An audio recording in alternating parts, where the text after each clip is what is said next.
Donc, on l'entend ici dans la manière dont tu nous présentes les voies métaboliques. On peut imaginer qu'il y a pas mal d'applications et du coup, pour ça, et si tu devais choisir quelques applications les plus connues, les plus reconnues, ce seraient lesquelles?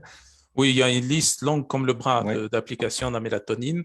Euh, Bien sûr, il y a des applications qui sont bien documentées, d'autres qui sont beaucoup moins documentées, qui nécessitent beaucoup plus de recherche. Mais bah, ce qu'on sait, ce que tout le monde sait par rapport à la mélatonine, son utilisation principale et son indication Mhm. numéro un, c'est le sommeil.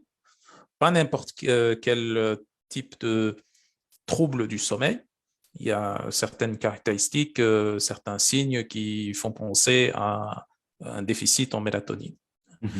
Euh, donc, globalement, ici, on pourrait avoir, dans cette indication principale de la mélatonine qui est le sommeil, ou les troubles du sommeil, on pourrait avoir en fait un déficit de mélatonine qui pourrait être dû à un déficit de sérotonine, puisque tu le disais tout à l'heure, donc mélatonine, donc la voie métabolique, en fait, c'est tryptophane, sérotonine, mélatonine.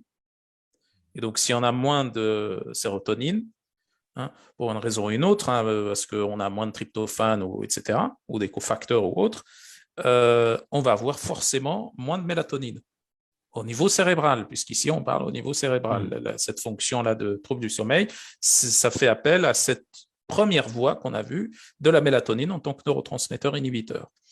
Donc, mélatonine en tant que neurotransmetteur inhibiteur, on peut en avoir moins parce qu'on a moins de sérotonine, Mhm. on peut en avoir moins euh, sans pour autant avoir moins de sérotonine. Bien que ce qui est le plus souvent répandu, c'est d'avoir moins de sérotonine et donc moins de mélatonine. Mais on peut très bien aussi avoir beaucoup moins de mélatonine comparé à ce qu'on a en termes de synthèse de Mhm. sérotonine. Pourquoi? Parce que tout simplement, pour passer de la sérotonine vers la mélatonine, on a dit ça se passe au niveau de l'épiphyse, de la glande pinéale, et il faut ici une bonne méthylation et une bonne acétylation. On peut très bien avoir une mauvaise méthylation, une COMT qui Mhm. fonctionne au ralenti. Une COMT, c'est catéchol O-méthyltransférase. C'est une des enzymes qui fait cette méthylation et qui, c'est en fait un certain type de méthylation précis qu'on appelle la O-méthylation, ce qui donne le méthoxy. Le méthoxy, c'est méthoxy, comme je disais tout à l'heure, la dénomination complète de la mélatonine, c'est 5-méthoxy N-acétyltryptamine. Le méthoxy, c'est le OCH3. C'est le groupement O, Mhm. oxygène, c'est H3-méthyle. C'est ça, en fait. Et donc, quand on a une SCOMT qui ralentit, bah, la voie, en fait, la réaction de la sérotonine vers la mélatonine marche au ralenti aussi. Donc, on peut très bien avoir suffisamment de sérotonine avec moins de mélatonine.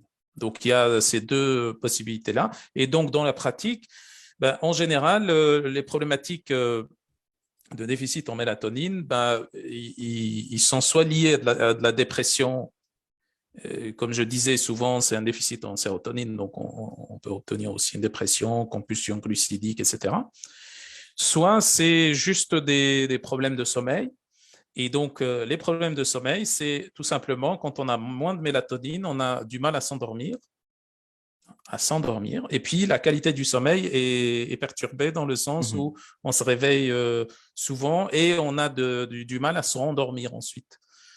Donc, souvent, c'est à partir de 11 heures, minuit, Ouais. et puis jusqu'au milieu de la nuit, 3 heures du matin, 3h30, 4 heures du matin, cette tranche horaire-là où le sommeil est extrêmement perturbé, Mhm. c'est là où on devrait en fait avoir un pic de mélatonine.